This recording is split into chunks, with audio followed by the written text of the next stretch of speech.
It is Matty with another Banter chat, and we are talking today to John Staudt. He's a career counselor and also the author of two books, Destination Reinvention and You Employed: Why Winners Get Jobs. Good day, John. Good day to you, sir. Thanks for having me with you. Hey, first off, I like to ask a question to get to know you better. Now, this is a serious question, so I don't mean to start off so seriously, but this is how I do it. Okay. John, if you were a sandwich, what kind of sandwich would you be? Now, before you answer, this is not what is your favorite sandwich. It's what sandwich would you be? For example, I would be grilled cheese. Why? I'm just a grilled cheese. Okay. It's not my favorite sandwich, but I'm warm and creamy and full of butter. Very well. Then I believe I will be a Monte Cristo. Oh, why Monte Cristo? Well, because I just thought of it right now, but I think I'm hot and crunchy. All right, hot and crunchy, John Staudt. Let's talk about some hot and crunchy jobs. All right. So, what is the number one question that you get from people when they're trying to find a job? What do I do? And that's literally the first question. What do I do? What that question means is, I'm not sure really where to start. There's so many things I could do, so many platforms I could look at. Where would be a good place to jump off? That's what they always want to know.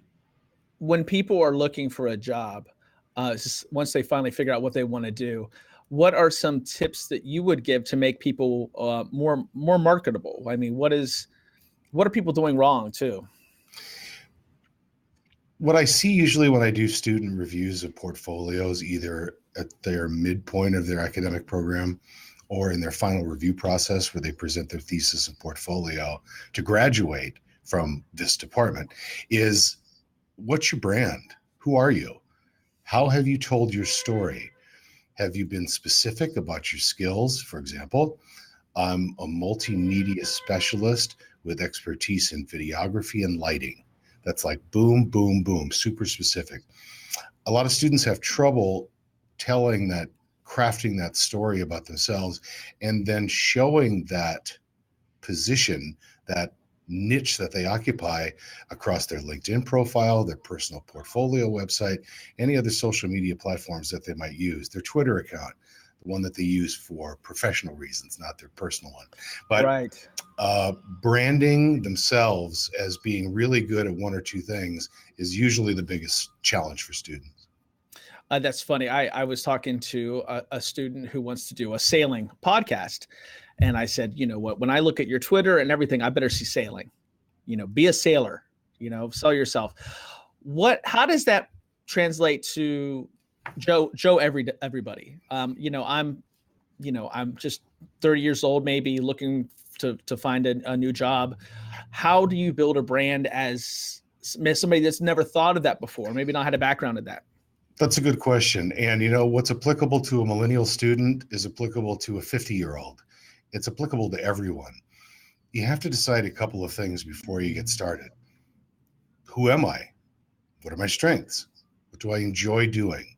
A lot of people cannot even answer those very simple questions without some prompting and some research to, sort of uncover it. You've got to kind of know the answer to that question first. Okay. Then after you do, it'll help you look for jobs that are targeted closely to your skill set, and the whole process just starts getting a lot easier. When you're looking at the job landscape right now, what are the jobs that, if somebody was thinking of switching a career or, as they're starting their life, maybe post-college, what are the fields of study or fields of employment that you see that are the ones to go for right now? As it relates to our academic department that I work in? No, I mean, just in general, what are you seeing? But, we could, because a lot of people who are going to be using Banter and watching this are podcasters and who want to maybe expand their brand. What kind of jobs are out there for people who have that kind of skill set? I'll tell you what, for the purposes of my answer, I'll speak to the stuff I know most about. We know that the healthcare sector is going to just keep growing, from record keeping and nursing. All kinds of healthcare jobs are going to be very much in demand. And of course, people that can code, developers, that will always be a popular job position. As it relates to the media field, you don't have to be a media person per se, but every company needs a media presence, from producing and editing video to finding crew to lighting it, the technical part, to live streaming video conferencing for corporations. You've seen a lot of companies now begin to have in-house media development teams that work with marketing, work with sales and advertising. They use Salesforce or some sort of workflow to unsilo everything. But if you're good at telling a story, and if you can write, especially a writer will always find work. All right, that's good advice. And just before we go out, if I'm a college student and you are only allowed to give me one piece of advice about your starting my career, what would it be? Know thyself. All right. In more than 2 words, figure out who you are, and then figure out how to tell that story about you. If you can tell it honestly and legitimately, you are head and shoulders above a lot of people. Well, who he is John Staudt.